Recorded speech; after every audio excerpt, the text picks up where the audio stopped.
ফের রাজ্যকে বরাদ্দ কেন্দ্রে দীর্ঘদিন আটকে থাকা টাকা পেল রাজ্য।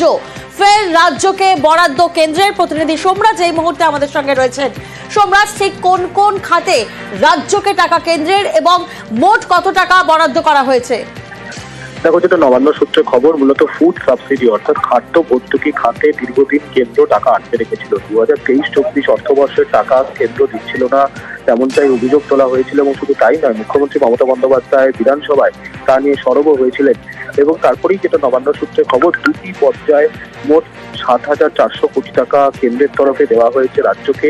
যেটা জানা যাচ্ছে যে জানুয়ারি মাসের শেষ সপ্তাহে 5,270 কোটি টাকা এবং ফেব্রুয়ারি চলতি মাসের প্রথম সপ্তাহে 2,130 কোটি টাকা কেন্দ্রের তরফে দেওয়া হয়েছে রাজ্যকে।